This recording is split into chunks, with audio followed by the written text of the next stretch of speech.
is the great show for the people.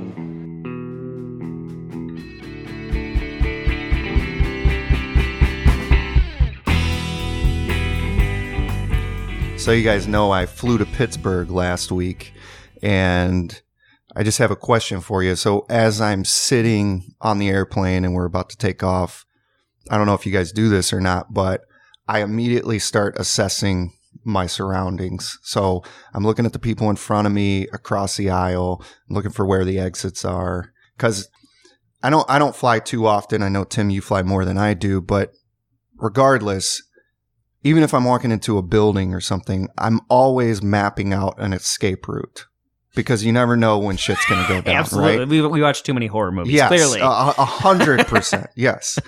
So I'm sitting there trying to map out, okay, if there's a terrorist on the plane, if the plane goes down, what's my strategy to get out of here? And regardless of if it's on an airplane or if it's in a building, I come up with this like 15-minute elaborate scheme of how I'm going to take out the terrorist and save the day and then be humble about it afterwards when I'm getting interviewed.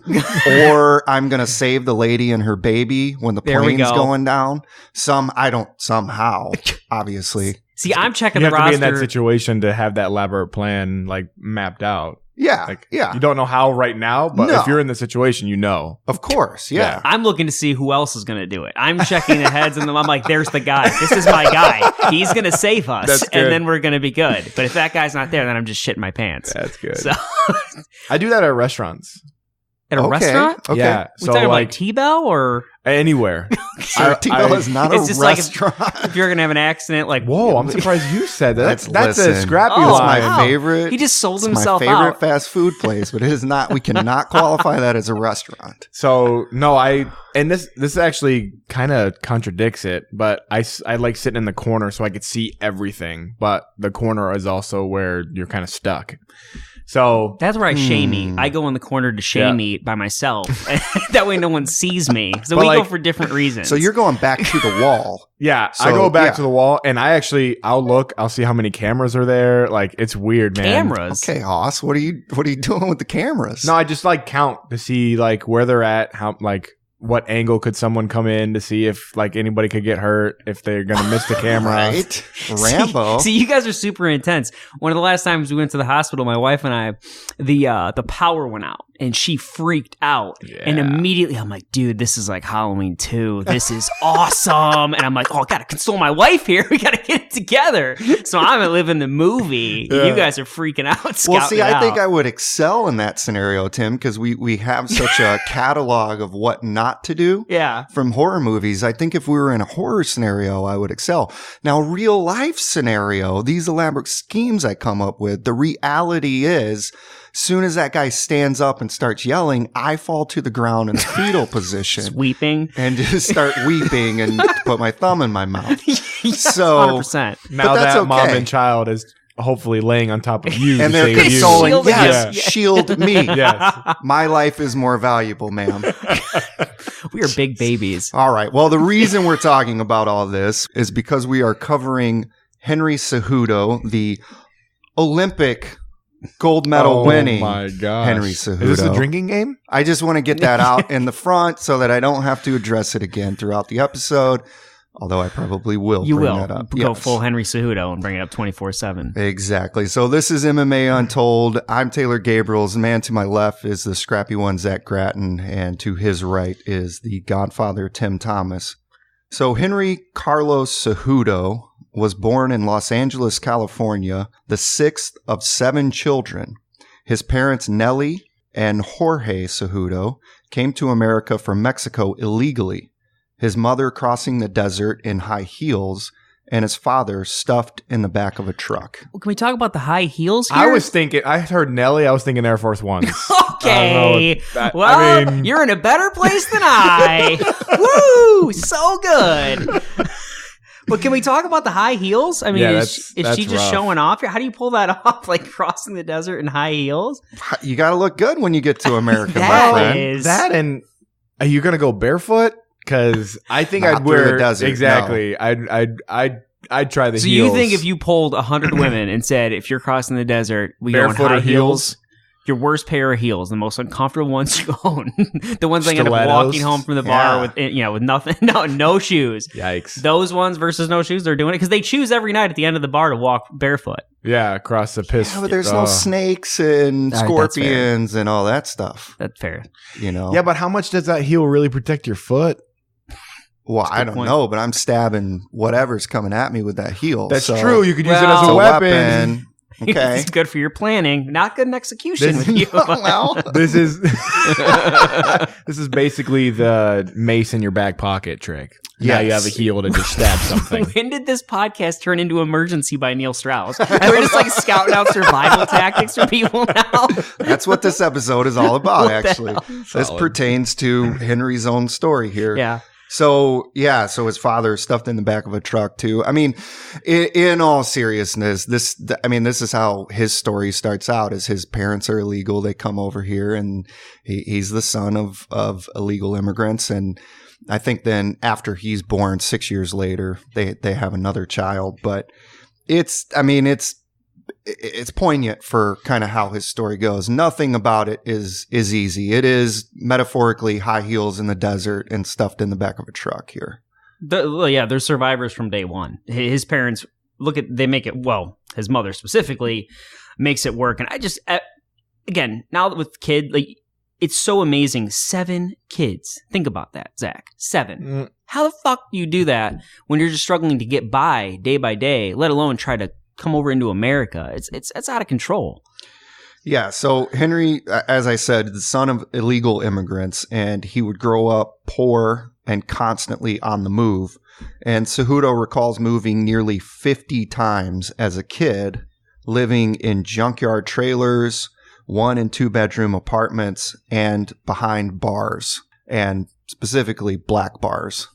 I also grew up around a lot of black bars. Snickers, Kit Kats, Milky Ways, you Listen. name it. I'm on that train too, and I see here that it says MLK Boulevard, and it's now registering. Since it's not capital, I thought you forgot the I. So I'm thinking Milk Boulevard, we're just down the rabbit Honest hole. mistake. I'm on Okay. Willy Wonka mode right now. That's- Yeah. Man, All right. Different That's childhoods. fair, I suppose. Willy Wonka. Milk. Wait a minute. Do you know Willy Wonka chocolate's actually not that good? I know. Have you had the Wonka bar? It's terrible. Well, do you remember when they did like the Wonka bar itself? It came out when maybe 15 years ago. They finally put one Yeah. out. This was a really big time in my life. Clearly, as you know, growing up around the black bars, the stickers. They're like, we're doing a Wonka bar. I'm like, it's fucking on. Yeah. Let's go. I got like a million of them. Had one. I was like, okay. It's terrible. Mr. Wonka had nothing to do with this. Clearly, don't you fucking lie to me. Augustus, what's his name? Augustus Gloop. Yeah, he fell in it and tainted all of it. Like, it's just terrible. Sometimes when exactly. Sometimes when my daughter is watching Willy Wonka, I'm like, maybe we could just like reboot the candy line and do like the Scrumdiddlyumptious. Did they ever do the Scrumdiddlyumptious bar? I'm like, let's just do this. Like, somebody take the reins here. It's gobstoppers or nothing now. Yeah. Because that's the only thing that's really Wonka. And they're not even like the badass huge gobstoppers. And we remember like the Jawbreaker, like gobstoppers. Oh, yeah. Those were badass. They're on these like little shitty size like That all- don't last forever. It's all going downhill. bullshit. So, Cejudo ends up moving Phoenix, LA, all over the place. In the and big cities, man. He literally doesn't sleep he says that he doesn't sleep in a bed until he gets invited to the Olympic Training Center at 17. Jeez. That's the first time he has his own Damn. bed. His That's out own of bed, control. I should say. Okay. But in the early days, they would sleep on a pile of blankets in the corner. A la Zach at Taco Bell. Yes. They would put themselves in the corner and sleep, yeah. And steal each other's Cejudo says in the book. And just to, get that out there, Cejudo does have a book, which we reference, and there's a lot of amazing articles out there from many different sources. But he says, I think it's in the book that, he's wearing shorts that don't fit him, and they're showing off I think it's in the first couple lines of the book, as a matter of fact, boxers that were his older brothers. So, they're sharing underwear. Jeez. That's kind of how bad it is. What? And That's one tough. toilet for 8 people? Yeah, one toilet for 8 people. Was that thing just Good always night. in use, do you think? I mean, I was trying to think of the life, expectancy of a toilet. Like, how many times that thing is flushed? it's a good question. I don't know. I just had to replace one from 4 years, but only 2 people use it. And 4 years, I mean... You got to get that prison grade toilet. You know what I mean? That holding cell toilet where, you know, you're stuffing like 20 drunk dudes in a tank. They got one toilet there. That'll do it. That thing will survive. You know they're not replacing that very often. That's true. It's just stainless steel. That stainless steel toilet, yeah. Now I feel bad because I'm thinking of all the problems they had to deal with seven kids. And it's literally just like the toilet's gone. It'll probably matter of months because of the use of it. Seriously. It's the things you don't think about. I mean... that thing was fine use all the time. Yeah, that's crazy. Well, Cejudo's mother was the picture of strength and perseverance, doing everything in her power to support her 7 children. But her struggle became increasingly difficult in the face of an alcoholic and drug-addicted husband. Didn't they literally... I mean, I'm sorry, you might have said this before, but weren't they literally like getting up in the middle... Yeah, you said moving 50 times. They would get up in the middle of the night and move because they didn't have rent money. They would be on the run from him. Anything, you name it. Just imagine being that woman. She's got 7 kids, and in the middle of the night, she's like picking them up and moving them to God knows where, just to either get away from this abusive father or, again, because they just didn't have the rent money. Jeez. It's scary. Yeah, it's terrifying for her, and it's unfortunate for Henry because he does say that, you know, he still admired his father and looked up to his father and loved his father. And at one point he says, you know, to him, his dad was like Superman. Wow. Just a drunk Superman, which, by the way, is really heavy. But then I start thinking about a drunk Superman comic, and that is awesome. I think we're onto something here. I mean, so I was trying to think, has there ever been is there a drunk superhero? I know there is, right? Yeah, Hancock. Yeah, Hancock for sure. Wait, is that like that That's shitty Will Smith? Yeah. Hey, pump the brakes, dude. Oh, no. Shitty Will Smith? Nothing Will Smith does is shitty. Okay, you know he hasn't had a high... Isn't it him that hasn't had a high-rated movie on like Rotten Tomatoes in like 15 years or something? Well. He'll always have Independence Day, okay? And The Fresh Prince. Still probably high-rated in that Brendan Schaub special. Okay. Yeah. No need to drop that. Woo! Okay, so back to the superheroes. Sorry. Any drunk superheroes? I mean, Iron Man liked to drink, didn't he? But not like on the job. Oh, yeah, true. Did Hancock drink on the job? Well, he was like down and in out. The beginning. In the beginning. Okay, so he was... But he would still do stuff. So at rock bottom, he was hammered on the job. Like helping bank robbers, like yeah, it's crazy. Maybe I should watch Hancock. Huh? What are you guys doing later? Wait, have you never seen it? No. Oh my gosh. I don't think the last Will Smith movie I saw was like I Am Legend. Like he hasn't seen like some iconic film. He's like, take it oh easy, my Mr. God, you haven't seen Hancock? Mr. Ghost Ship over there. Wasn't Ghost Ship on his like goat horror list? Yes, it was. I go to Vegas for like 2 days. I come back. It's like, yeah, Zach said Ghost Ship's one of the best movies ever. What? Holy shit. By the way, I want you guys to know that in my notes here, I wrote these notes in the airport, and in this section of notes, I have in parentheses 21-joke. And I want you guys to know that I have no clue what that means, but I'm sure at the time I had this fantastic joke plan. And I didn't want to spoil it in the notes when I gave it to you. So I wrote this cryptic joke note to myself. And now I have no idea what that means. This is like when my dog hides her bones, and then she can't find them later, and then she's like, "Oh, there it is!" I'm like, idiot. Yes. Unfortunately, little head tilt. Oh, there it is. Unfortunately, I will not find this bone because we need to We'll move never know. forward in the story. But we should also say that Cejudo's dad eventually gets deported back to Mexico, and then he ends up passing away at, I think he was 40 or 41, and Cejudo was 20 at the time. Wow. So, yeah, so it's that part of the story is a little bit tragic. So in theory, you said he was 41 when he passed away. Henry's 20. Henry's the 6th kid. So they had 6 kids by the time they were 20 or 21? Okay, so just to clarify that, I think that Henry's mom had 1 or 2 kids already. Okay. Then her and Henry's dad have 4 kids. And then I'm not sure if she has the 7th sibling with a different guy. Yeah, wow. So, but at least they had 4, yeah. Good And he was the Lord. 4th of their children. So, Okay. and I believe they met in LA, by the way. Okay. So I don't think they actually met in Mexico. I believe that they came over different ways and ended up meeting in L.A. I see. Yep. Okay. So they didn't like say, all right, you take 2 kids, I'll take 2 kids. That's how I was visualizing this from the get-go. You carry them across the desert in high heels. Get your fucking high heels on. Yeah. Let's go. Let's go. Get your running heels on. No one's running in heels. So with a turbulent home life and a less than ideal surrounding, Cejudo would turn to violence at the age of 11. While playing a pickup game of soccer in the courtyard of his apartment complex, Cejudo was approached by 2 large men covered in scars and tattoos. Yeah. Okay, Zach, you're following. I like this. This is good. So the men offered the 11-year-old Cejudo a proposition. Fight one of the other kids playing soccer, and the winner gets a prize of 50 cents, enough to buy an ice cream. So that's what human cockfight means. God, the story's going way downhill, and that just got even worse. At least they paid well. That's 50 good. cents. All right, where are they getting ice cream from that's 50 cents? Because he's not much older than me, and you can't get any 50. Probably the palateria, like the Mexican ice cream place. Here we are with the pronunciation. Take it I love easy. it. Okay, well. Gosh. just- The perks, huh? I'm just thinking about that moment when you're sitting there and these 2 huge guys come up to you and they're like, hey, you 2 are going to fight, but there's going to be a prize. And I'm like, all right, let's hear this. Let's do this, huh? 50 cents 50 for ice cents cream. for ice cream. You say 50 cents and ice cream? No, 50 cents.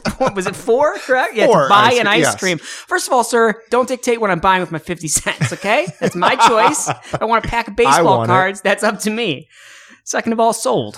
Let's do this. Let's go. Hold on. I have to ask it. What ice cream did he buy? What ice cream would you buy? Bubble play? Bubble play? What the fuck is that? It's like the Hancock of ice creams. Get out of here with that. I've never even heard of that. You get the gumball in the middle of the pink baseball mitt. That thing was badass. Okay, I can picture it. It's like the clown one that has the bubblegum. But it's ball not a as a clown. It's a nose. like a baseball screwball, but on a...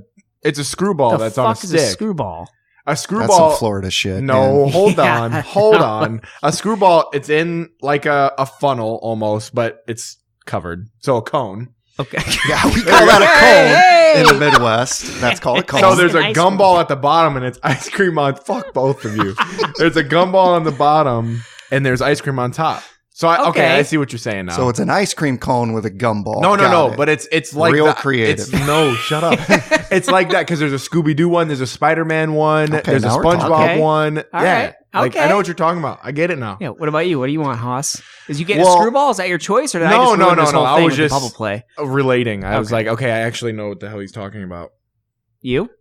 Well, I don't know if it would have cost 50 cents, but I would have gotten the Snickers ice cream bar. Oh, those were delicious. Dude, I Yeah. had 2 Snickers yesterday. Ice cream or regular? Is this No, sponsored by regular. Snickers? It might Now be. sponsored by Snickers. Emily Yeah, Untold.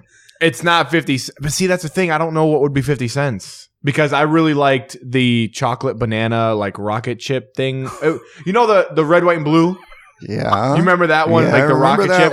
one. There's a chocolate and banana one too. That was fire. No, either. Do you know how many people are Strawberry listening to this? shortcake? Okay, see, now we're Those on because are- I was going to say there's probably so many people No. like, what the fuck are they talking about? You guys These are the shittiest ice derailing cream. Choco on the Taco? worst ice creams. Choco Taco is actually the most expensive thing Choco you can get on Taco. an ice cream truck. Might- It's Is like it? $2.50. that might be the GOAT ice cream truck. No, come Item. on. Really? Dude, a Choco Taco is so underrated. Can you get those like, at T-Bell? You used to be able to. What? Yeah, you could back for in a the day. while. I've got an off-mic story about that one. Oh, Yeah, so I'll tell you later. All I about know that. is that a Choco Taco 4-pack at Jewel is like That's- $10. that's super exciting because this means you have some insane story about a Choco Taco at That- T-Bell. that's Taco not Bell. appropriate for Wow. this podcast. Okay, So, I'm fired up. yeah, let's elaborate a little bit on that story that's in the book of him fighting the kid. So I mean, if you want to hear the whole story, go read the book. But he Was ends that a up. threat? Yeah, You that's when basically he just, ends no, up. you told everyone to go fuck themselves right there. You're like, if you want to hear the story, go read the book, No, asshole. no, but buy the book. Go read it. It's really good. But he ends up fighting the kid, winning the fight, then fights, I think, another kid. And the mom of the other kid is like screaming, like rooting him on, Jesus. cheering him on. I'm like, yeah, okay. These are 11-year-olds. Cejudo's Take it like easy. feeling bad mid-fight as he keeps knocking this kid down and he keeps getting back up. And then finally he knocks him down, gets on top of him and leans over and he whispers like, "Don't get up or I'm going to kill you," or something. Just pretend to be done. So he's basically. helping him. He wasn't Yeah, like saying, he was like, like, I'm going to kill you if you get up again. He was essentially saying like, "I think these guys are going to make us fight until I kill you. So just stay down." Oh my gosh. So this is This is 11 some years heavy old. 11 shit, man. 11 I years don't even old. think about that though. What do you mean? Like as an 11-year-old, like how does processing that? that? Yeah, Yeah, You I mean could- that was I don't know. Makes sense though. Kids are they're smart as hell, man. My daughter scares the shit out of me all the time. Half the shit she says. She's like, "Dad, don't make me end your life." Yeah, seriously. You're like, "Okay, well, hang on." Yeah. The other day, I literally was like, "You're really smart, you know that?" And then she just looks at me and she goes, "I listen a lot." And I was like, "What the hell does that mean?" I'm like, "You just got me on your rebuttal to me saying you're smart. I'm out." Kids are crazy. She's That's like impressive. 3. All right. Well, Get ready, Zach. Cejudo had already started wrestling at the age of 10, and fighting seemed to come natural to him. So when his older brother Angel excelled at the sport of wrestling, winning 4 national titles, Henry followed suit, winning 4 of his own. And when Angel got the invitation to train in Colorado Springs, Colorado at the Olympic Training Center, once again, Henry followed. So he skips college, right? Yep. He skips college. He's getting scholarship offers and all kinds of other stuff. And he decides to forego that, go to train at the Olympic Training Center. Would you say that's like when Michael Scott skipped business school in the office and went straight from high school to running Dunder Mifflin? Or And look how that worked out. Exactly. It's a fantastic choice. Just like Tracy McGrady, LeBron James. Sorry, I've been having a couple office breakdowns It's recently. okay. Those are always permissible on here. So yeah, his brother Angel is actually a really good wrestler in his own right. He goes 150-0. Yeah, hey. So pretty good. Take it So easy. not Frank Mir. Oh, yeah. Wah, wah. You didn't have to do that to me. Sorry. Somebody but posted a gif of the Mir Fedor fight the other day. I didn't handle it well at all. not the Mir headphones gif. So every day of my life. Every day. So yeah, I mean so Cejudo says that between the two of them they were 303. And all 3 of those losses came from Henry. And then, at one of the videos, maybe the anatomy Was it of a official fighter, though? Like 303? I believe Is that so. like okay? I think so. Cejudo talks about in the one video that he's got between 12 and 14 of those stop signs. Yeah. And he's commenting on how impressed Cormier was because Cormier only has 5 or 6 or whatever it is. So I mean, if you really think about that, I mean, obviously he's going to win an Olympic gold medal here shortly in this story. That's number 2. Okay. I'll God, you limit son of a myself. I bitch. promise. You're doing decent on that. Okay. Thank you. I'm sort of proud of you. But I mean, these stop signs are really impressive achievements, and to have your entire wall covered in them is insane. Can you imagine when this is all said and done, he might be, maybe, he could become the greatest combat athlete of all time, and yet his older brother is always going to be able to hang it over his head that he had a better fucking wrestling record than him, and so even in his own household he has to be insecure. You might be the best of all time, but And you're he's not as his good as older me. brother, Yeah, so- you're not as good as me, so I'm like, fuck. So I'm looking up Olympic stop signs, and I want to see what this looks like. And the only thing that's coming up is just a stop sign. Not Olympic stop signs. These were high school, Yeah, like a Yeah. it's a trophy of some like sort. state Well, tournaments. I'm trying yeah. to just find something. You're just looking up stop signs, Zach. yeah, This is apparently not I productive. am. This is not a productive use of our time. Eat a he's- screwball or a twister looking cone at or stop whatever. signs. Ooh, wrestling stop sign award. Oh, that's cool. Yeah, so It's not it's even like a a damn wooden stop sign. It's No, just it's in the shape of one. It's just in the shape of one, so they just call it stop sign. You thought it was an actual I stop thought it was sign? just like they like- just took one off the corner and gave no, it no, to no. him? I thought it was like a stop sign, literally, like yeah, you're that's not what getting I'm past saying. me. No. But it's just an octagon. Oh, but I see that stop sign behind it though. Is that kind of like a stop sign? You see it? Would you guys It stop is a saying stop stop sign? It is. You You're the you one said that it said first. stop sign. It's just an octagon. Yeah, I don't know. Oh Anyway, my gosh. if you It's a wrestle, it's a you badass. know what. How many of these you does know what it Weidman is. have? Does he have any? Okay, how dare I'm you? not being a dick. I don't know. I don't know how many stop signs people have. I know I have a couple in my garage. You guys ever do that in college? You ever take like the road signs? You know stuff? Isn't that a felony? It's a problem. I'm not saying I did, but I know someone who might have, and I might have possession of them. Like street cones too. Well, he had a few. We took him at his street. Oh, I already know who took it. Yes, Mr. Yes. Yeah, we already know. Mr. Rhymes with Willie Mays. Yeah. Okay, gotcha. Dick drawing and clowns and we know who it is. This podcast has gone off the rails. That was an OG comment though. He just went back to one of the original podcasts. I know. He went back to an early episode. Penisgate. Let's not go back into that, please. So, Cejudo does talk about when he sees his first wrestling match. He's watching I think a middle school wrestling match, and he sees the two get done with the match, and the principal walk over and shake their hands, and then that's the first time where it registers, like, oh, I can fight and not get in trouble and not get the principal dragging me off the kid, but instead that's pretty congratulating me. Yeah, that's a weird situation, you know? Usually you're getting in trouble for it. Now it's like, good job, buddy. Yeah, it's insane. Just in the right context, it's okay. So Henry at this point is a bona fide prodigy. And soon, as we said, the scholarships just start flooding in. But Henry's got his eye on something bigger than a college title or collegiate title. While watching the 1996 Olympics, Henry stared in awe as a pair of gold cleats sped down the track in record-breaking fashion. And from that moment on, Cejudo wanted his own gold. You're referring to Michael Johnson, obviously. Yes, Remember that? Remember his run? I mean, I watched it live. I do, yeah. I remember that. We probably watched that together. That was so that was out of control. Do you know who we're talking about, Zach? Oh, boy. You're a little bit younger. Godfather diapers.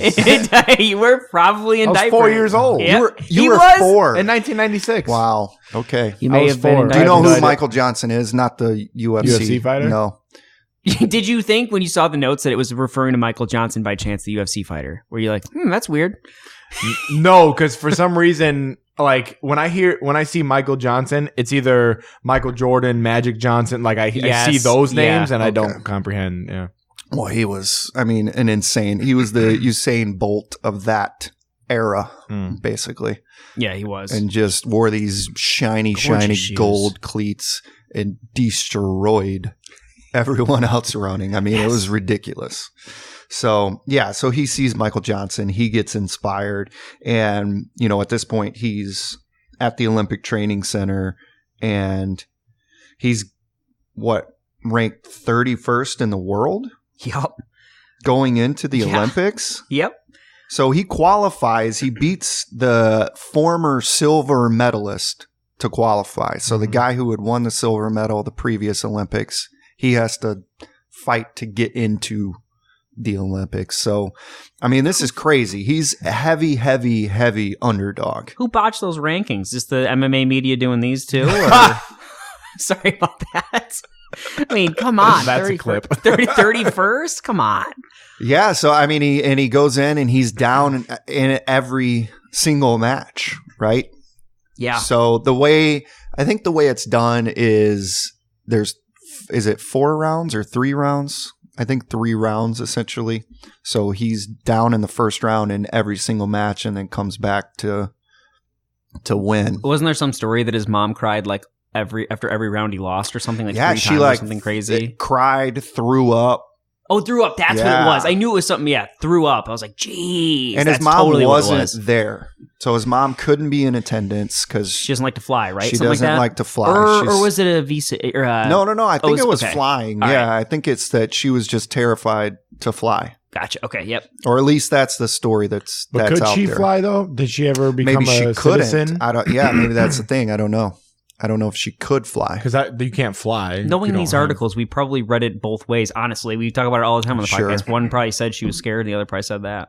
Sure. So so his mother couldn't be there in attendance, but he eventually gets to the finals and wins and becomes the youngest at the time American wrestler to win a gold medal.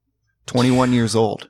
I literally like your missed connections or whatever earlier, your 21 joke that we'll never know. Yeah. I can't imagine at age 21. I don't know what you were doing at age 21, but this guy, that's just completely fucking insane. we talk about accomplishments a lot on this podcast, but this is just next level stuff. Like, there's just no way to duplicate this. And this is why we're going to see him go on this insane path he's on, because look at how fucking talented he is. Yeah. I mean, we won't spend, too much time here, but yeah, this is obviously, it's enough to just be done here. Right. And I mean, it's enough to just, that's your accomplishment in life. Right. Exactly. And like in this sport, we throw around the word like prodigy a lot, like the whole like Aaron Pico's the next LeBron James and people want to fight it and fight it and fight it. And he might end up being very, very, very good. But this is a prodigy. You said that earlier. He really is a prodigy. You know what I mean? The way he can pick stuff up and as we see him go along, I mean, this guy is on an entirely different level than anybody else. It's just taking people some time to pick up on it because he's so new to our sport. Exactly. When you look back at this, like kind of just piggybacking off that, growing up the way he did, you just learn to adapt to everything. So like he's been taught that. Like that's all he's ever known. So it's actually his nature to just adapt to whatever it is he's doing. So I want to say it's very, very impressive. But for him, I'm not surprised because that's just what he's been doing his entire life and his family too. So yeah. Wow. And you want to talk in that vein, his weight cutting. I mean, it's even almost more impressive or insane than him winning the actual gold medal. And this is in the early part of his book as well. But talking about cutting 10 pounds of weight in, 2 hours? And you got to remember how light he is, too. I know people know he's small, but what is he wrestling at 121 pounds or whatever it was? He was 131 pounds and he had to get down to 121. Yep. In 2 hours. That's just completely crazy. I mean, it's medically unadvisable, obviously. Yeah. And I mean, really dangerous, quite frankly, and grueling. And they don't have the same turnaround time after the weight cutting as MMA does. And, we'll talk about that more because he misses weight when he gets into MMA. But I mean, this is really, really crazy for him, not only to be able to do that. And it's not like MMA either, where you get like a little variance, you get a little give. You got to be down to the ounce in the Olympics. So he makes the weight and then impressively is able to fight and beat his opponent going for the gold medal. I mean, it's absolutely bonkers. So he had achieved his Michael Johnson moment at this point, and his dreams have become a reality. But like most men who dream in the way that Cejudo does, accomplishing such a lofty goal only serves to fuel the next one. So for Cejudo, the next goal was naturally retirement. Well, sort of. Well, yeah, I know you're segueing into his MMA career, but he does kind of lose the passion for the sport, and obviously he gets his mountaintop moment. It's hard to really go back out there and try it again, and he obviously retires. And I think he gives it that go, right? He gives it a second try because he wanted his mom to see it, that she could have come to this one, and she did, I believe. Come to the second one, but I think he started training for like maybe a year or something. He had like retired for a bit and then came back and tried to make it happen again. But when you've got that 1 foot out the door thing, it just doesn't work. I think he only had 3 actual matches before going to the Olympic trials. I'm not trying to like defend him, but I mean, he can't do that. That's lofty expectations. No, not at all. You have no chance. So then he loses that chance to go to the Olympics again, and then takes off his cleats or his shoes and puts them on the mat.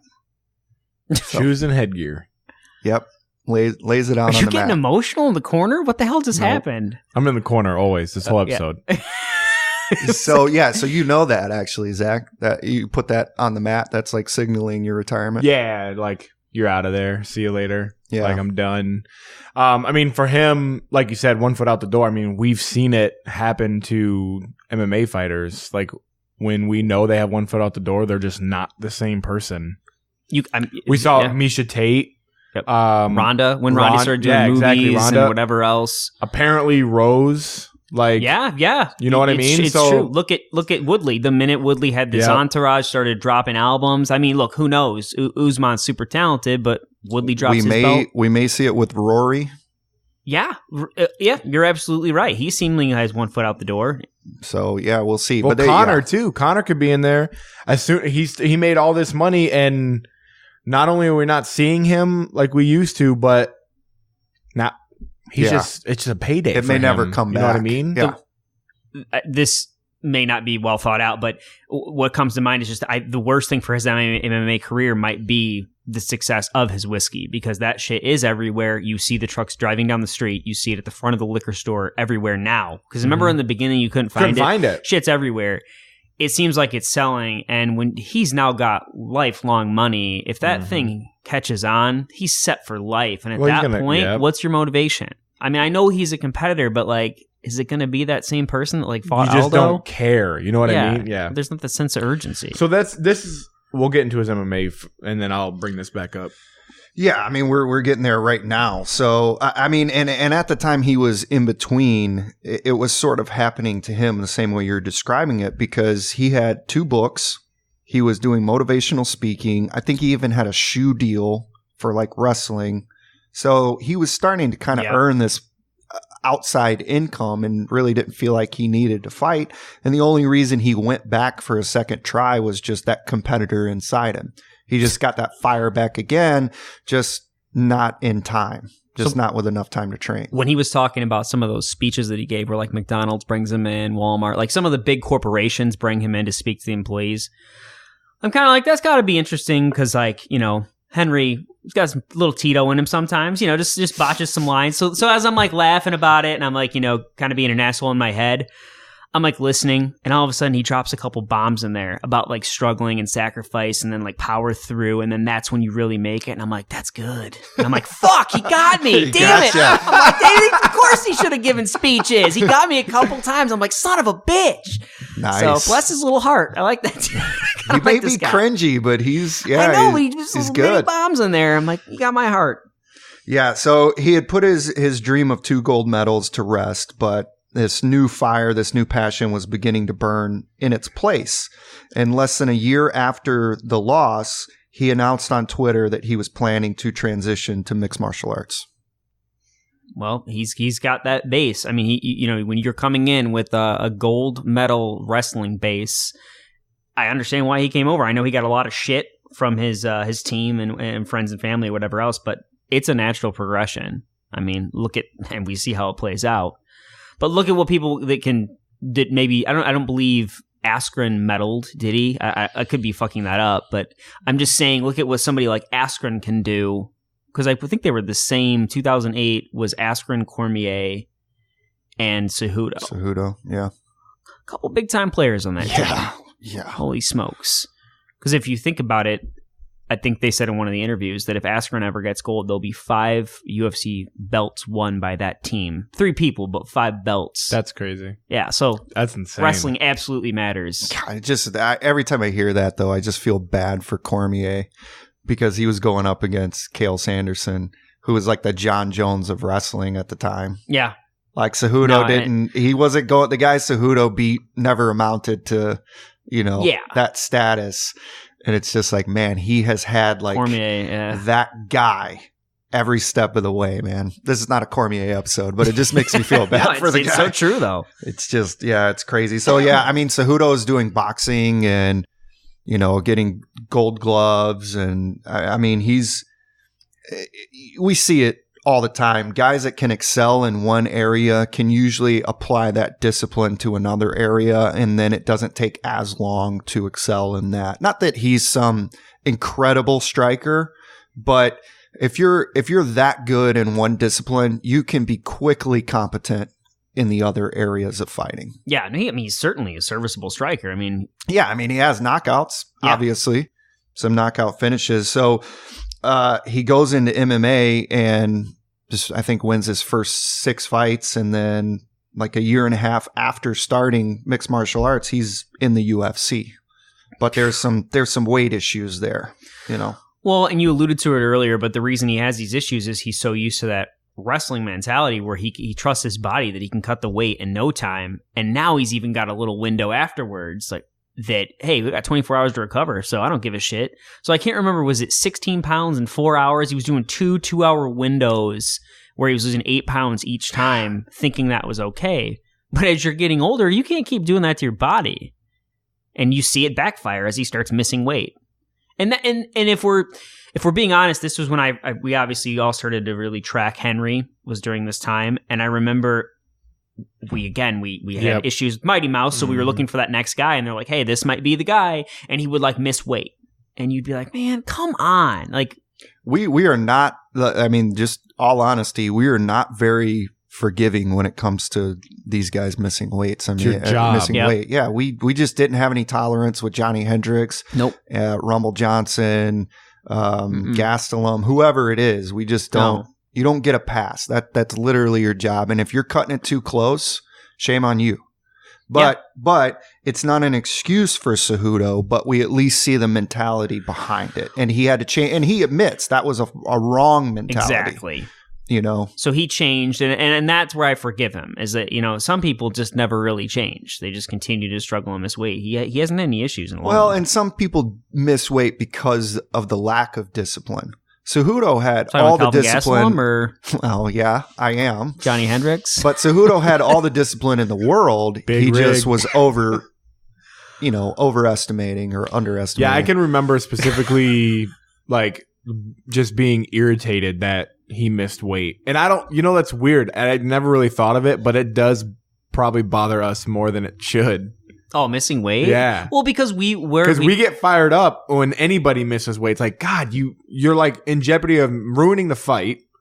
And now the fight virtually means shit, because if you win, you missed weight, doesn't matter. Yep. But if you lose, I guess it's better for the other person. But then again, you weren't at your A game because you didn't miss a bad cut. You know what I mean? So it's like, fuck. I just think we have that UFC mentality. We've been trained from like Dana White or Joe Rogan that like you have 2 jobs. One is to make weight. The second one is to fight in the cage. And it's like when you look at it that way, you failed half your job. Half of it. It's really hard. Well, and the fallout. The other fighter suffers because maybe the fight's off. They don't get paid. Well, they get the option now.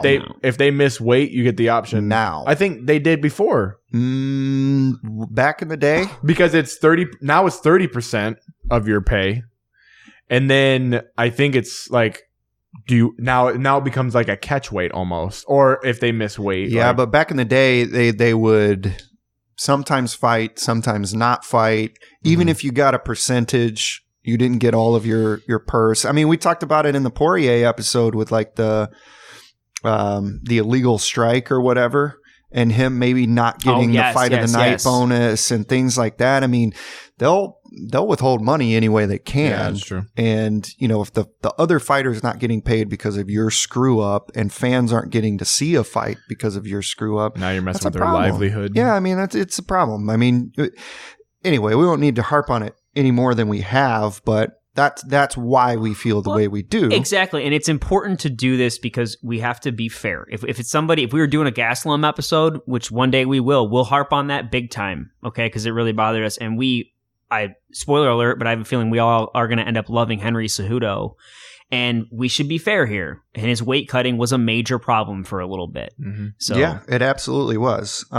So in just 6 fights, Cejudo had made it to the UFC, and after a win at bantamweight, he would return to flyweight in the hopes of one day challenging the man who many believe to be not only the best fighter in the division, but in the world, Demetrius Johnson. Whoop.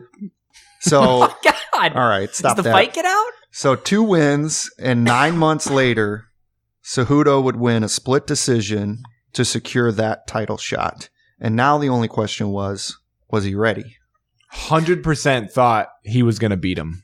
Me too. 100%. Yeah, I was too. all in. Did you? All in.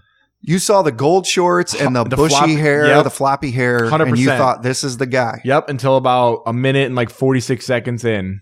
If you don't think that fucking hair was a bonus, you're out of your mind. That Gorgeous. hair added +1 on his chances. I just think around. of Uriah Faber. This is getting explicit. Take it easy over there. It still flops around. I like it.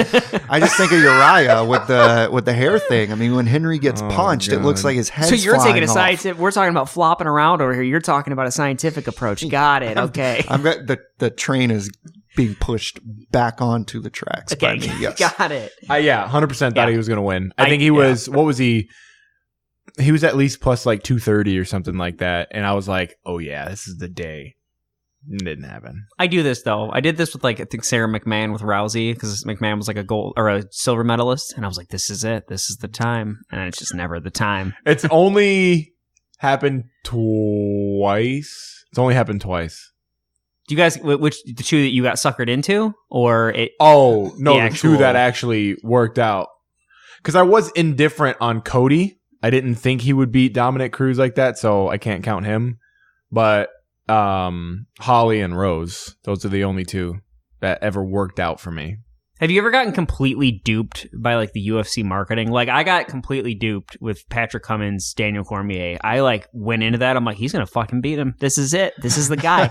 And then that guy just fucking tanked out, and Cormier's like an all-timer. And I'm just like, they got me big time with 3 days of marketing.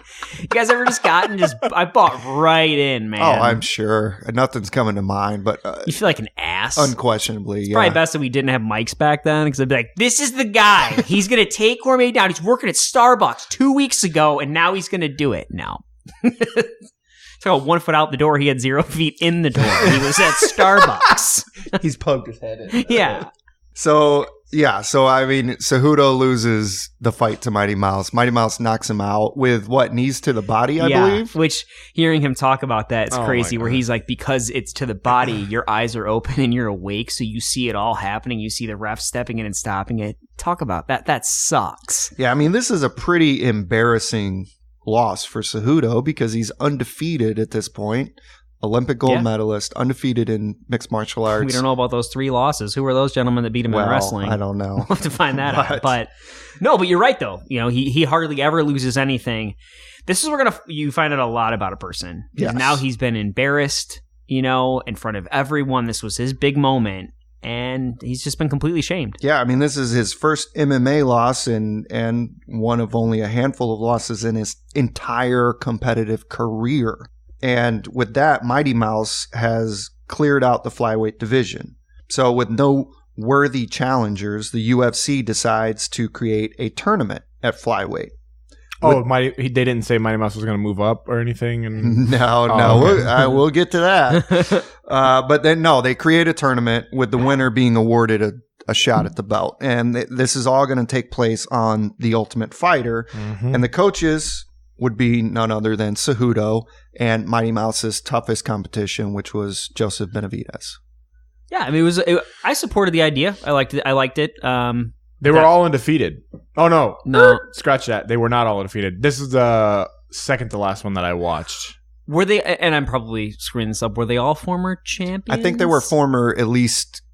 Or did I just make that up too? No, that was the all undefeated. They were all champions. Yeah, that was a different one. Okay, yep, definitely. Yeah. So I'm glad and they had their belts up, and when they lost, their belt got pulled down. Yeah. It was super Wasn't dramatic. this one, though, where there were, these guys were fighters in other organizations? Because that's what I thought. I thought they all had belts around the world. Well, no, because Tim Elliott, I don't think I did. love how I shit on the one guy I really liked out of that too. I'm like, fucking Tim Elliott never had a belt. I like him. Well, anyhow, despite our missing knowledge in this area. No, I actually enjoyed it, and I thought going into it, I was like, wow, I want to watch a bunch of flyweights fight for 6 weeks. No, I don't want to, but it was entertaining. I mean, especially with Tim Elliott, he was a likable guy. Yep. Just in general, and then watching his path, being in the UFC, getting cut, and then coming back, that was pretty cool. So they actually made a story, and I think the right guy won to help that story. So it's pretty legit. It's cool too that they put Cejudo in this position. I know flyweight really didn't have competitors, so that was a natural. But for the guy to lose like he did, for Cejudo to lose the way he did, and then get given a second chance, essentially, to get right back in there. Yep. You beat Benavidez, and you're right back in the top spot. And ultimately, he loses to Benavidez. And I just want to mention one thing, because we do like to kind of paint a picture here in this podcast. There is a parallel story running as we're telling you Cejudo's story, as you're kind of seeing the flyweight division here begin to fall apart. This is the UFC grasping for straws to do anything they can to keep this division alive, because there's zero interest in it, and there's no one left for Mighty Mouse. And now you've got the 2 true competitors he had fighting each other as coaches, and now we're bringing in anybody we can from the world to fight each other. basically retreads, because now we're trying to save a division that's dying. And this is going to come back around in his story as this division dies. It's going to affect him through this and into the future. Yeah, so just pay attention to that as that's happening. So just to be clear, so the Cejudo loses to Benavidez by split decision, and there's a point taken away in the fight from Cejudo. So had the point for low blows not been taken away, he may have very well won that fight. But as it stands, he loses and he suffers his second loss, consecutive losses for the first time. And now some doubts are beginning to set in the minds of fans and analysts. You know, is Cejudo not as good as people had initially thought, or was he just, a la Daniel Cormier, a victim of the Mighty Mouse era? So Cejudo would have the opportunity to answer these questions less than 2 years later, but that opportunity was nearly taken from him along with his life. I want to go back 1 second, because a really important thing happens here before this crazy event that you're about to talk about. When he talks about that loss to Mighty Mouse and then obviously Benavidez, I love hearing him say, like, I wanted a whole new team. He wanted to clean the whole fucking team out. A new coach, knew everything, because he's like, he literally is like, I should be able to beat the best in the world. And it didn't sound douchey at all. It just sounded like a guy who honestly believed in himself, who's a gold medalist. And he's like, yeah, if I can't beat the best guy in the world, there's something wrong here. And I'm like, dude, that's that shit where he kind of gets to me. I'm like, man, talk about self-belief. To start all over, he goes with like a scientific approach. All his weight cuts are super scientific, does everything the right way. Obviously doesn't miss weight anymore as we go along here. He just starts over. He rebuilds himself back up. And that's a sign of a true champion. You know what I mean? You can't get any better if you're the best in the gym. Right. He literally... So you need to change camps to create that challenge, because no one's there to help you. I have a ton of fucking respect. And even when he comes back out a year later, people like Cormier are commenting about how much better he's gotten within 1 year. Seriously. So it's just worth noting that he didn't just sit there and be like, I'm going to do the same thing. Because there's a lot of people talking about this right now with Kevin Lee. That like this guy, good. Again, they use the word prodigy. They probably shouldn't, but they do. And they say, hey, this guy could be a champion. He needs to get out of his camp and go see like Greg Jackson, Faraz Sahabi. But he doesn't. Mm-hmm. I love that Cejudo is like, I'm cleaning house. And when we get to this rematch, that team really comes through for him. So I just wanted to bring that up that before this crazy fire we're about to talk about, he was cleaning house, within his team. So let's just go right. Yeah. He beats Wilson Hayes after Benavidez. That guy was your boy for a little bit. You liked Wilson Hayes for a little bit. I just wanted to root for someone. I know, we tried so hard. We tried to get on the Ray Borg train. Yeah, maybe those are you getting duped by the UFC. Ray Borg, Wilson Hayes. We tried so hard. It's okay. It's all right. So Cejudo is at this charity event with my boy Barry Bonds. With your boy Barry and my boy Jerry Rice. Right, Jerry Rice was there? Yep. This was like the greatest event. Literally the greatest. Here we go. Well, second greatest Barry Bonds, but this is like the greatest in each of their respective sports. Leave Griffey out of this. Yeah, so he's at a charity event, and I don't know if you want me to take this. Yeah, go. Take the wheel here. Goes to a charity event. Probably has a hell of a night with Barry Bonds. Drink until the sun goes down. Well, he said he drank wine. Get a couple glasses of wine. A couple Stevie Weisers. Yeah, and he said he doesn't normally drink. Zach is really upset about the wine. Let's just say Stevie Weisers. He had some Stevie Weisers. Goes to sleep. And he wakes up. I can't remember if it's 2 a.m. I think it's 2 a.m. To alarms. First time. The fire alarms are going off. So he goes out, checks the hallway. Everything looks fine. And then he looks out his window and everything looks fine. So he thinks that the alarm is malfunctioning. That's not a good decision, unfortunately. So he goes back to sleep, and he's had a couple Stevie Weisers, so he's probably back in a deep sleep. Wakes up 2.5 hours later, I want to say. By the way, he's in a towel. He's in a towel only at this point. Because he just passed out, basically. Came home, took a shower, and crashed.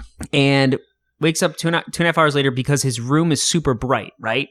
Or is it the smoke? It's the smoke. The smoke is what wakes him. Yep. So the smoke wakes him, and then he sees flames everywhere. And I can't remember if it's necessarily his room or is it he opens the door and then he sees all the flames. Yep. He looks down and there's half the hotel is literally on fire, flames shooting out of the windows. Yeah, so and then like he obviously realizes that he cannot go down into the lobby. He'll never make it out alive. So he finds in the dark, because it's just totally dark in his room, he finds his slacks, which he'd gotten ready to iron or did iron. Thank God they got the slacks ready. Yep. All right. Thank God they're ready. Just slacks only, grabbed his cell phone.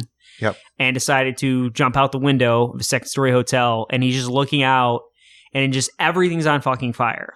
So first, he jumps down there. He like hurts his ankle, and his foot's like on fire. Doesn't he say he's like put his foot out? Yes, he said the ground was just covered in fire, but he's got to jump. Basically, there's no choice. Yep. So he jumps, lands on a branch that's on fire, and then his foot catches on fire, so he has to put his foot out with his other foot. By the way, in the middle of this, his gold medal and his Olympic ring are left behind in the fire. He could not get them, but he had to, obviously it's just survival mode at this point. So he goes and it's like the fucking apocalypse out there. All he sees is flames. There's like all the cars are on fire, and all he sees is like a cop car off in the distance. This is like straight up out of a horror movie. It really is. I fucking love this. Now, Zach's face. So he has to jump a bunch of fences to get to the cop car. So as he's jumping those, one of them catches on like the back of his pants and tears his fucking pants like part of the and pants he's commando off. underneath. So he's just running bare ass in the fucking apocalypse. Bare ass in the apocalypse. Yeah, bare ass in the we might be apocalypse. onto something here. Bare ass in the apocalypse. Drunk Superman and bare ass in the apocalypse. Okay. He said it was literally just like when he's like a taste of hell or something like that. It was like a mini version of hell. And before he can get to the cop car fucking drives away. So now he's out again on his own, surrounded by flames. Like, what the fuck do I do? And he looks down, and there's his Olympic gold medal. No, I'm just kidding. Go ahead. Sorry. Fucking piece of shit. And so he just keeps like, going. What the fuck just happened here? So this is unbelievable. It's actually Mulholland Drive right now. We're actually just no. So anyway, so he just keeps going into the distance, trying to find anybody he can, and then a fire truck comes through and sees him and picks him up, and they're like, "You are so fucking lucky." Like, he said he was he was literally black from head to toe, covered in ash smoke. His foot burned, blisters on the bottom of his foot.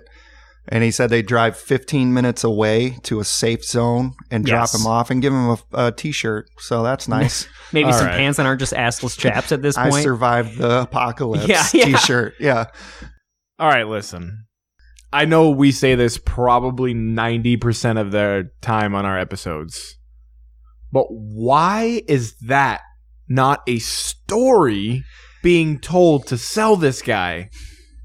So he has that could be his told it.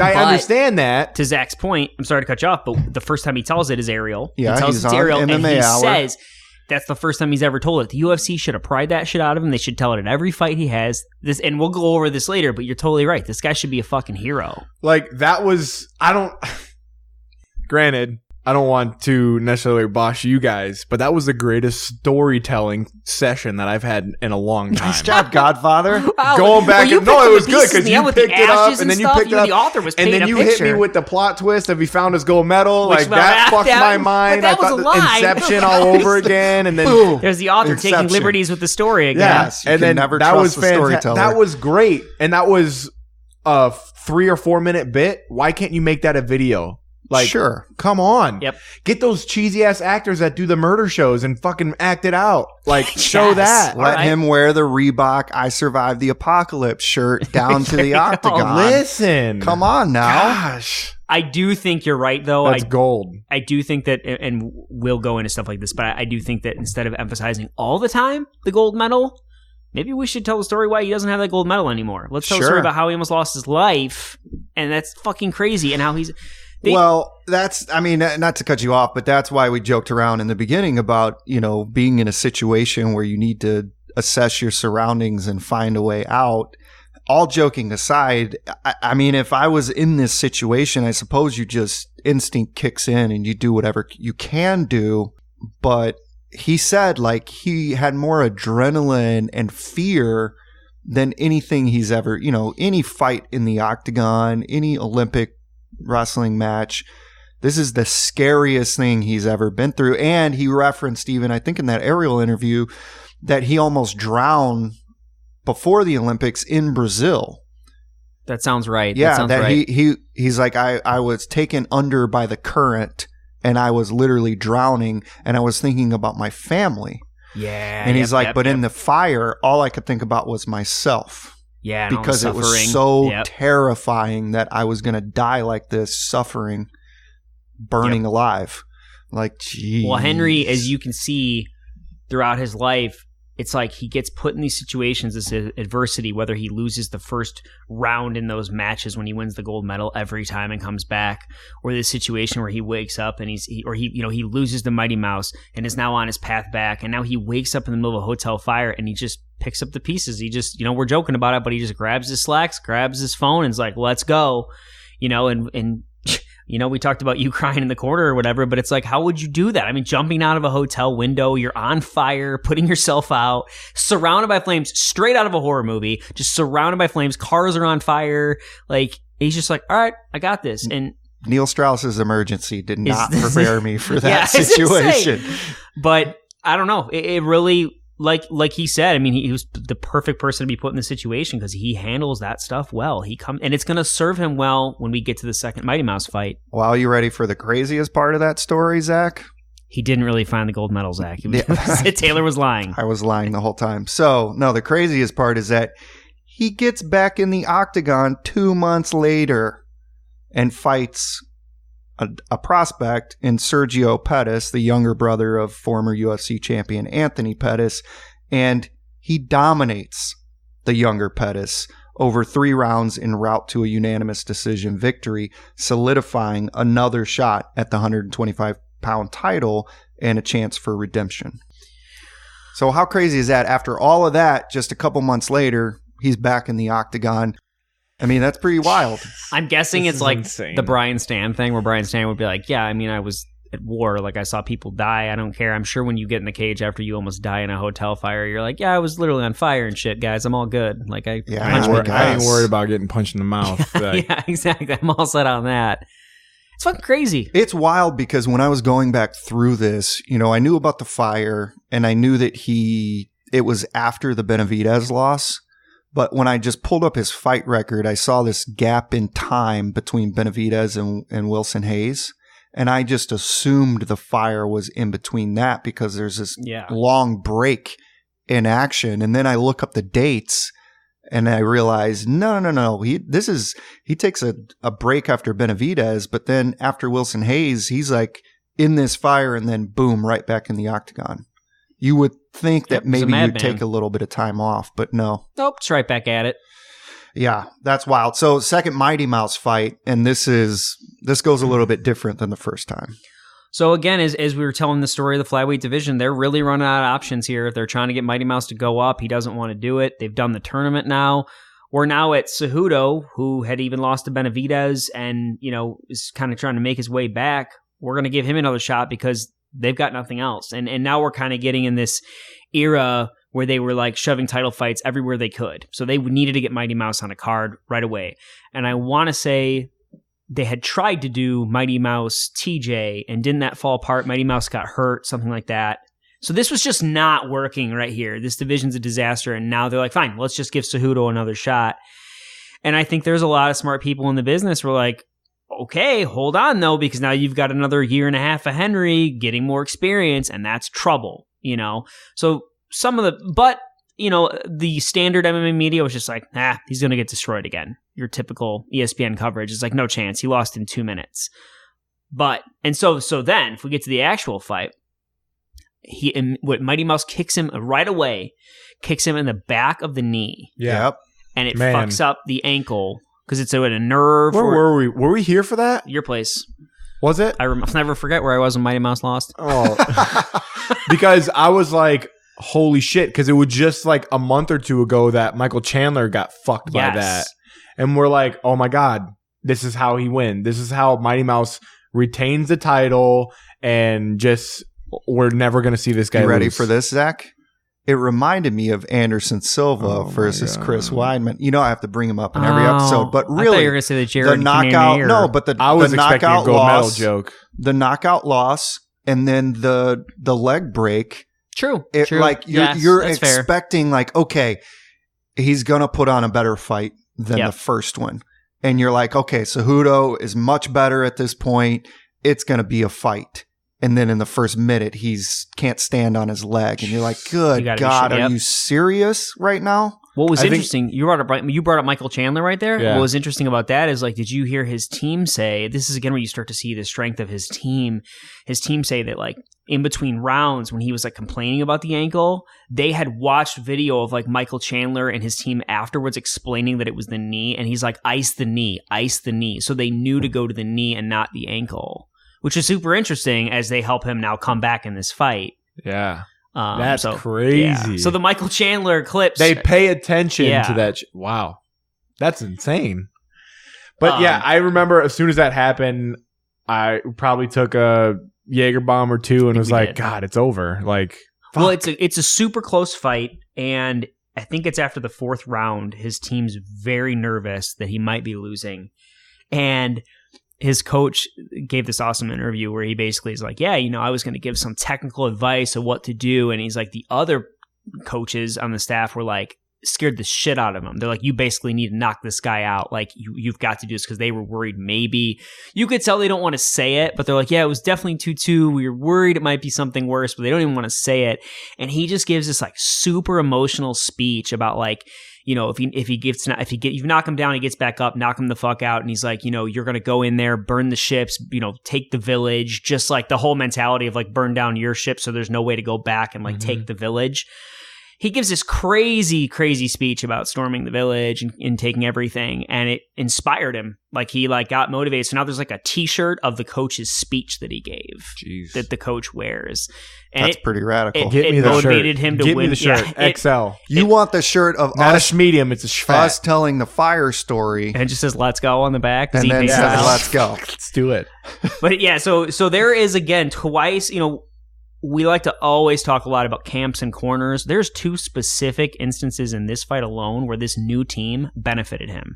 And you can't forget that. You can't downplay that, because he went and brought them in. You know, he could have just stuck with the same team, and then would he have survived? I don't know, but he does pick up the victory. He beats Mighty Mouse, and I mean, that's huge, because Mighty Mouse had at this point surpassed Silva for consecutive wins. The entire world was calling him the greatest of all time at this point. We did not agree with that, but everyone was calling him the greatest of all time. I think that's when the Apple Schmuckers Captain Morgan came out that night. Ooh. We took a shot. Delish. Was it that? I think it was. I don't know, but it's a great memory. Couldn't remember where you watched the fight, and now I know why. When Mighty Mouse loses, what was that? The Cody night? Did Cody lose that same night? I'm sorry. You look so pissed. That's another reason the Jaeger bombs are out. I don't know. I think that was the Cody. I don't know.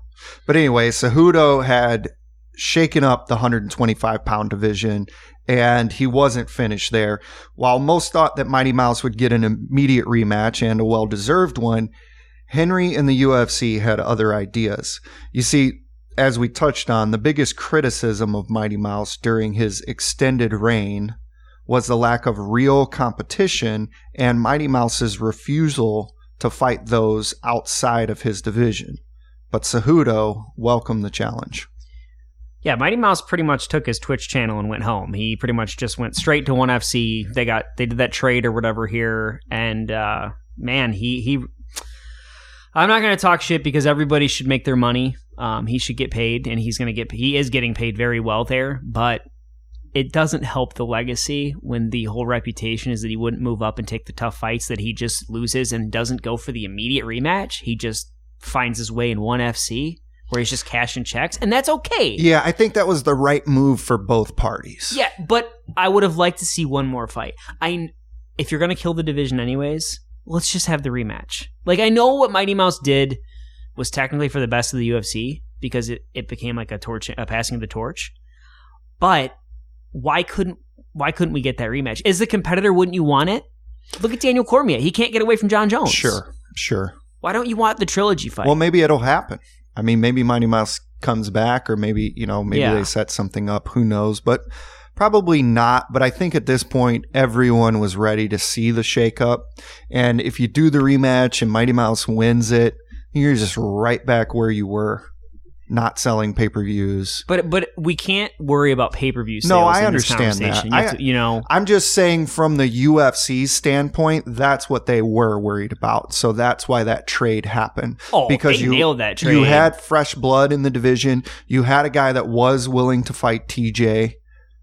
You had the Olympic story. I mean, they had what they wanted in Well, and the Cejudo. reality is they had a plan to get rid of the flyweight division. And they had really- an asset yes. that they could move when he still had value. Correct. So- It was the smart decision for the UFC, and I do think it was a smart decision for Mighty Mouse as well, because Yeah. I don't think his legacy is what he's concerned about. Well, that's frustrating for someone that I have a lot of respect for, these like crazy athletes. I would like to see him be upset about that. I would like to see him pissed, Sure. But Sure. that's why he's not exactly my favorite fighter. So But Cejudo is ready to take on TJ immediately, and TJ is going to cut weight and go down, even though Cejudo was willing to go up. TJ says, no, I'm going to come to you and beat you in your division. And that guy is such a fucking prick. They wanted to kill this division. They're like, hey, TJ, we got a plan. We're going to have Henry come up and fight you. Here's what we're going to do. He's like, no, I'm going down there. They're like, that's not the point, dude. We're getting rid of that division. I want to be the champ. That fucking guy. so What's going on? Is it an EPO chant or what's happening over there? Okay. I just know what we're about to get to. So ahead. yeah, now we get to, you're excited for Henry beating the snake on the stage, right? Little whiny bitch.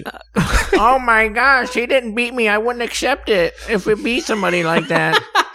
Fuck out of here. So You lost. what Zach is referring to is the fight itself. So before the fight, you have cringy Cejudo whipping a snake on the stage because TJ is called the snake in the grass. So he decides to take a stuffed snake and beat it on the stage. I think you secretly like his jokes. I love the cringe. It is so amazing. I embrace it, and I think you need to embrace it as well. I can't do it right now. I'm gonna be honest. It's coming back in the scorecards. I'm gonna bring it. Come on. I'm docking a point for shitty jokes. Oh, come on. So he's trying. Hey, he's trying. Mighty Mouse didn't try. He's trying. You're talking about that weird Mighty Mouse pose wasn't trying when he did that whole get up when Mighty Mouse would fucking win? No. Or get Henry's trying. I mean, he really is. He's trying. He's telling his story wherever he can. He's trying to get in his opponent's head. It's really cringy. He's trying. He's definitely trying. I'll give him So that. he takes on the challenge immediately of TJ, more than Mighty Mouse was willing to do. He tries to stir up some excitement for the fight. And then he goes in there and knocks TJ out silly in the first, minute of the fight? 2 minutes? Something like that? 41 seconds or something like that. Just beat the shit out of him. Yeah. Insane. I mean, absolutely crazy. We talked Rocked about him. him having some striking ability. Here it was on display here. Here's a guy in TJ Dillashaw who outstruck Cody Garbrandt. You name it, yeah. And Renan really, Barao Renan Barao contended with Dominic and maybe even won that fight. So we're talking about a guy who has incredible stand-up.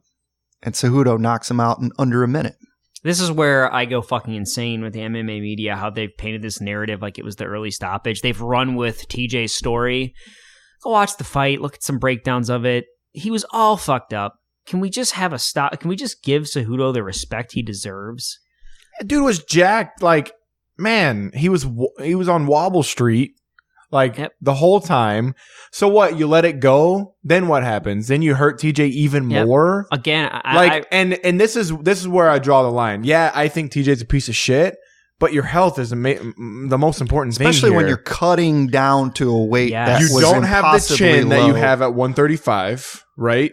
And dude, you're already wobbled. What happens if you get later on in that fight? I get it. There's some miracles that happen where TJ could come back. He did come back. He came back against Cody. He got rocked, came back, but man. Hey, I say it all the time on this podcast, but as a Weidman fan, the night of the Rockhold fight, I wanted that fight to keep going so bad, and yet I think that has haunted Weidman for a long time. His chin's not what it was, and he took so much damage from Rockhold. That night fucked him up.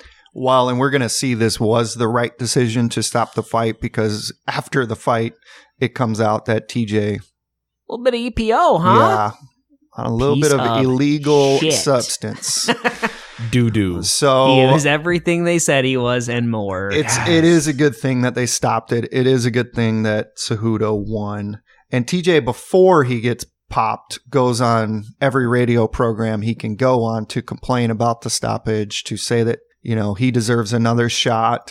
It was a fluke, et cetera, knowing you've taken illegal substances. Ugh. Anyway, Cejudo stuns TJ and establishes himself as the new king of the flyweight division. And with TJ on the sidelines for a while and Mighty Mouse in 1FC, Cejudo has a real chance to remain the champion of the flyweight division for a long time. Well, if they keep it.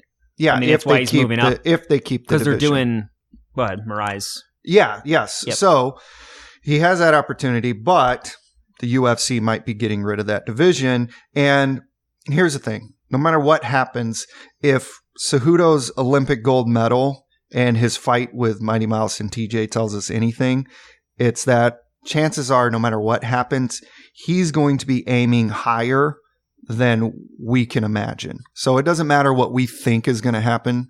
He's probably going to do something to shock us. Normally, I would be devastated for someone that makes it to that moment and gets their flyweight belt, and then they're going to take the division away. But not with him, because I know after he got that gold medal in the Olympics, he was like, what now? This is logical for him to go up and fight Mirais for TJ's belt. It's fitting. This is the next step for him. He's the type of guy that is a true challenge for him. Because knowing him, he'll just, fine, one fucking move up again. That's what he'll do. The thing is, with me, though, I think once he gets that 135, he's not going to 145 and winning. No. Well, no. But that's what I'm saying. What if he wins at UFC 238? I think then what? But I think he defends the 135 belt. I get that, but like he's already at the top. You know what I mean? But there's same a lot mentality that's a had good with wrestling. division. So yeah, but that's a way better, to Tim's point, that's Yeah. a way better division than 125. and you don't have to wait 4 years to wrestle again in the Olympics. I mean, so. if this, look, let's break this down. If this guy goes from youngest gold medal winner to being new in MMA, getting in the UFC, beating the guy that everyone thought was the greatest fighter of all time, then beating TJ Dillashaw, who people were starting to talk about as a pound for pound great, maybe the best. then going up in weight and winning a belt against a guy that everyone is saying is one of the best in that division right now. I mean, can you compare that to anybody else? I mean, that's an insane I was gonna say track record. I want to save it for the scorecards, but I'll just say it now. Like, you could make the case this might be the greatest combat athlete of all time. The story is not over, but he is on the track, because when you put in his wrestling background, the gold medal, nobody's done what he's done. No, who can match it? Nobody. So, yeah. And look, he's got some work to do, but he's on that trajectory. All right, well, let's just roll right into it, because that concludes the story of Cejudo. So now it's time to go to the scorecards for our official decision on Cejudo. So we'll start with Cage Story. How do you guys rank his Cage Story out of 10? Rake or rate? Well, rate or rank. If we were to rank. I thought you said rake. I was like, We're not going to rake. No. Okay. Rake it on in. Yep. How do you rate it, I should say?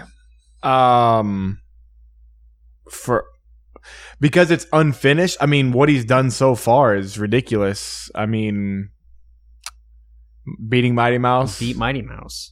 And when we say Cage Story, just to clarify, if you haven't heard our previous episodes, we're essentially just summarizing his fighting career. So it's not necessarily just what he's done in the UFC, but what's led to getting into the UFC, and then what he's accomplished inside of the UFC. And tied into that is how exciting or not exciting he may be. So this is kind of everything surrounding his fighting. It's really not. It's hard to give somebody a 10. He beat Mighty Mouse. He beat Mighty Mouse. He beat TJ. He's a gold medalist. He beat two of our least favorite fighters consecutively. How about that? This is your scoring. Give him a D. Yeah, give him a 10. 10. Give him a 10. Okay. Give him a do 10. whatever you want. What are you to. doing, Godfather? Fuck. It's really hard not to give him a 10. I'm thinking right now, but everything he's done. He beat Mighty Mouse and TJ Dillashaw. I don't know if it gets, and he beat him coming off of a knockout. I'm gonna say 10 because I don't know what else would be a 10. He beat the greatest, and then he beat. Yeah, I don't think you need to explain. I think it's a 10. Yeah. Either 10s across the board. Uh-oh. Watch out here. We're in dangerous territory. All right, so we move to life story, Tim. We'll start with you. I mean, Don't even talk about it. Fucking, it's got to be a 10. I mean, by the way, he wins the belt right down the street from where he grew up, right? In LA? Yes. Yep. Gives that emotional speech, grows up with his parents. Oh, boy. Should I say 9 just to fucking slow this train down? Say whatever your heart feels. Honestly, the stories like this are why we do this podcast, so I'm saying 10. Scooby? 10. Oh my goodness! What is this? Boy. This is we didn't even talk about this. Okay, This is dangerous. I'm Taylor slowing the train down. Don't do it. Dude. Okay, so if here's what I'll say before you answer yours. Here's what I'll say. I think his life story is better than his cage story. So if I Okay, could give that's him an fair. 11, I would give it to him. Okay. I'm just going to quickly, and we're going to wrap this thing up, just summarize that his parents come over through the desert and then in the back of a trunk of a car. He sleeps on blankets and uses one toilet, not prison grade toilet. He's involved in human cockfighting for 50-cent ice cream. I don't even have to fire. get to the fire. The fire, yeah. I'm at a 10 now. Okay. Before he's even the age of 12, I'm at a 10. So we're going this 10 is- here. So now we're on to the untold story. We're heading for Mount Untold right now. I think here's where the train's going to get stopped a little bit here. Okay. It's the untold part. I think that if you're counting, if you're counting the life story and the cage story, that is where really kind of everything lies. I don't know really what there is in the untold part. There's his drive, his determination that I think is admirable, obviously. I think that he does get points for me for trying, even though it may Yes. not be the best. He's I aware. do like that he's aware. And aware to the point where not only is he trying, but he's aware that everyone thinks it's cringy and he's embraced it. And Yeah. I know you said like, he's running it into the ground a little bit with the Olympic gold medal thing, but like he doesn't know. he's just got to move to the next thing. But at least he's embraced that, and he's not trying to be super machismo about it. Okay, he's got a lighter side. I appreciate that about him. But truth be told, I don't know that there is too much to that untold side of things. So I'm just gonna play it safe and give him a 7. Okay. And I would have gone lower, but the fact that he's trying and the fact that he's embraced the cringe, I like that. So on top of what you just said, I think the fight or flight response alone gives him like an automatic 6, right? Just because his ability as far as to switch camps, to get out of the fire, doesn't matter, whatever it takes, right? Whatever it takes to use the cringy like things that he does to try and sell fights. Like he does do whatever it takes, and that fight or flight response, like he's always in the fight. Like he never shies away from anything. And that's even coming up like, dude, he didn't shy away from 50-cent ice cream. Like he's like, I'm going to win this. Like stay down. Like I'm going to beat your ass. Just stay down because they're probably going to wait. You know what I mean? Like he had that mentality to think like that at 11 years old. I think this may be where you go a little bit. All right. His ability to notice that I can be the best in the world and change camps. Yep. That has a lot too, man. Fuck. It's not a 10. I'm between 8 and 9. Whoa, you would go as high as 9? I think so. Henry Cejudo may be my favorite fighter coming out of this. Oh that my we've done? goodness. Wow. Yeah. Wow. Well, you got to been- go on record. Yeah, you What got do to go on you gotta record. pick a 8 number. or 9. Which one is it? I mean, you're talking Mount Untold if you give this him a is 9. Super Mount Untold. Zach is God, posing. man. I really 9. It's All got to right, be 9. a 9. Whoa. And I'm Actually, you know what? I'm fighting between a 9 and 10. No, Okay. don't say 10. No, I'm going to stop. It's not a 10. I'm going to stop. It's not a 10. First You ever can't give him a 30. But I'm Whoa, I'm not giving him a 30. But think about what other story is going to be. What other story is out there that's better? Well, there's a lot of untold There stories is. we've done that are amazing. Kat Zingano's But- untold stuff but is the cage- insane. Well, no. I understand 9. the other two. I'm not 9. arguing. I'm I'm not going disputing solid the other 9. two. I just think if you set the bar on the untold part at 9 for Cejudo, then the people like Kat or They're Rose, 10s. they've got to be 10s Oh, 100%. for sure. They are. Okay. So where All you right, at, Tim? I'm gonna probably split the difference here because, like you said, he tries. Yeah. I think he tries. Even he's smart enough to try to cross over a little bit with like that Nikki Bella stuff. Which, Oh yeah, true. We didn't talk much about the Nikki you know, stuff. so anybody that Yep. tries with the pro wrestling stuff has a little place in my heart all the time. But you know, that was good. That got him some attention in some other places, and there is that heavy crossover with the two. So he seems to have the awareness there. But that hotel fire, that when you hear him describe that scene, like post-apocalyptic fire everywhere, I can't. I know it's some people know that. I know that we're talking about the X Factor stuff, but the fact that he fucking survived that, that can't get out of my head. So I'm going 8. It's your fault. It's actually your guys' fault that fire story stuck with me so much. So I mean, we definitely need to do the tally soon because this is now 29. Zach 29, Taylor 27, Tim 28. He's gonna probably be on Mount He Untold. is, yeah. So The we question need is, to- who's he going to push off? Yeah. So I think maybe our next QD, I think whenever we our next do QD, that, we'll give you guys the official Mount because Untold. I don't know who would beat. There'll be people that will beat that, but I don't know if more than 3 will beat that. Yeah. we're going with the average though. So 28 is his final score. That's right? going to be really strong. I mean, we'll just total them up. Yeah, Yeah. we'll give you guys the Mount Untold, and we'll tell you what each one scored.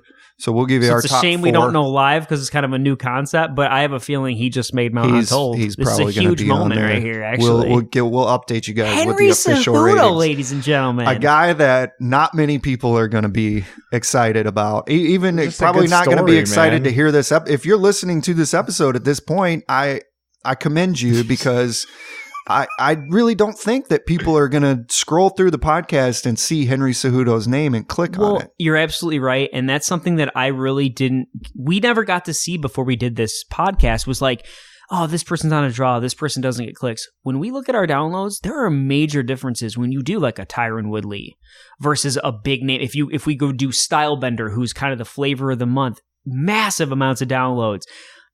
We know. Henry Cejudo, the downloads won't Not be gonna there. get It's not touched, compared yeah. to the other big No, names. but it's a story that needs to be told. And it's a shame because when you besides that it factor, because he just doesn't have it, like that charisma, what's the difference between him and like a Randy Couture with that whole Captain America thing? Like, why can't Cejudo be that guy?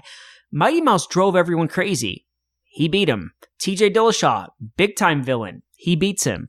Olympic gold medal, survives the fire. Why can't this guy be marketed as like the new Captain America? And I know he champions our country. I know his parents were immigrants, but he champions but he America. prides himself being American. Why of course. can't he be this good positive face of the UFC? Which every time we turn around, there's another domestic situation. Yeah. It's a nightmare. It brings us down into the gutter. This guy, it's just an amazing story. I'm just thinking about Drunk Superman and Captain America now. So We've got it. We're there. the comic will be coming soon, guys. All right. 2 men fighting inside a steel cage isn't for everyone, but stories like Henry Cejudo's are. This is MMA Untold. And if you didn't know, now you know. And if you don't know, now you know, you know, you know. I did not go to business school. You know who else didn't go to business school? LeBron James, Tracy McGrady, Kobe Bryant. They went right from high school to the NBA. So it's not the same thing at all. It's the now told story. I hate the term untold.